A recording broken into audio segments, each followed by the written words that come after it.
ជំរាបសួរបងប្អូននេះគឺជាម្ទេសឆាដែលមានរសជាតិឆ្ងាញ់ហើយទុកបានយូរអត់ដុបស្ទទេបងប្អូនជាដំបូងយកម្ទេសមកក្លុកសិនបើសិនជាអត់មានម៉ាស៊ីនក្លុកយកមកចិញ្ច្រាំក៏បានដែរគ្រាន់ថាចិញ្ច្រាំវារៀងយូរក្លុកតាមបន្តិចគឺបានហើយដោយសារតែយើងអត់ចូលមកទេគឺយកល្មមក្លុកតពី3លោតពី3ដងទៅក៏អូខេហើយដាក់ទឹកក្លុកចូលបានធម្មតាអត់អីទេបងប្អូនក្លុកតមកល្មមបានហើយបើយើងយកមកពេកវាអត់ល្អវាអត់មើលទៅវាអត់ដុំណាឲ្យវាមានដុំបន្តិចមកឆ្ងាញ់ដំខ្ទឹមឲ្យរៀងច្រើនបន្តិចទៅដាក់ឲ្យបានបង្កើនជាតិឆ្ងាញ់ហើយអត់សូវធ្វើឲ្យម្ទេសយើងនឹងហឹលខ្លាំងដោយសារតែវាមានជាតិកាកច្រើនដោយសារខ្ទឹមបើកាកច្រើនដោយសារម្ទេសវារៀងហឹលដែរចិញ្ច្រាំខ្ទឹមម៉ត់ហើយចាំយកទៅឆាជាមួយនឹងប្រេង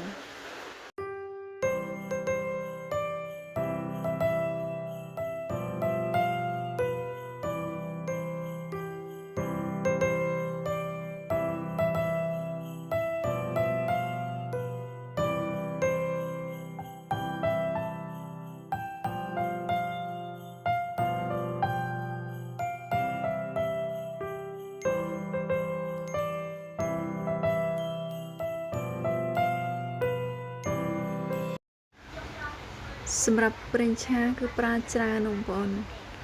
ដាក់ប្រេងច្រើនល្អជាងដាក់ប្រេងតិចព្រោះថាដាក់ប្រេងច្រើនទៅធ្វើឲ្យម្ទេសឡើងស្រួយល្អហើយទុកបានយូរណាបងប្អូនបើសិនជាដាក់ប្រេងតិចពេកម្ទេស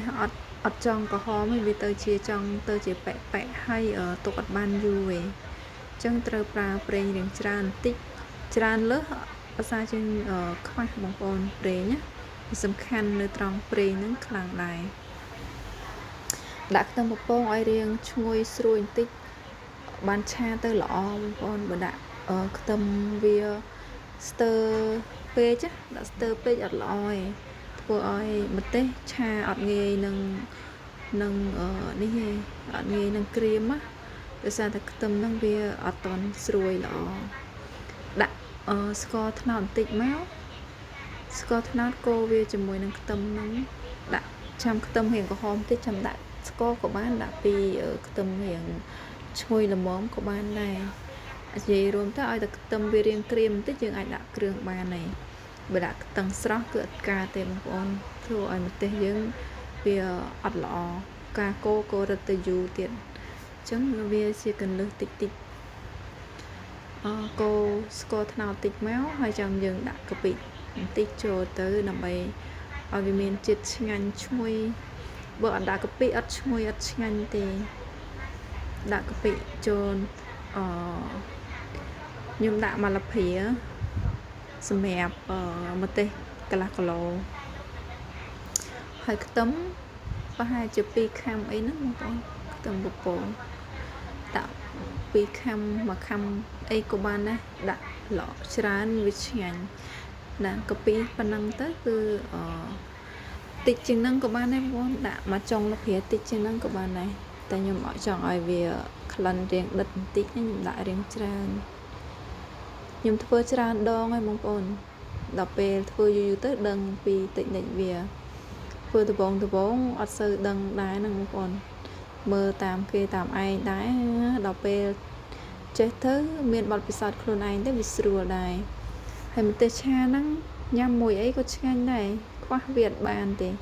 អញ្ចឹងនៅផ្ទះម្នាក់បើសិនជាមានម្ទេសឆាមួយកែវតំណងដែរតាបងប្អូនសឡអត់ឆ្ងាញ់អីបានម្ទេសយោងខ្ញុំស្ងោរអីបើសិនជាអត់សូវឆ្ងាញ់អីដាក់ម្ទេសយោងបងប្អូនដាក់ម្ទេសឆាចូលទៅឆ្ងាញ់ហើយឡើងរសជាតិហ្មងពេលដែលវាឡើងឈ្ងុយអញ្ចឹងហើយដាក់ម្ទេសចូលទៅដាក់ម្ទេសកូរវារហូតណាបងប្អូនមុខហ្នឹងគឺត្រូវធ្វើហត់ណាកូរ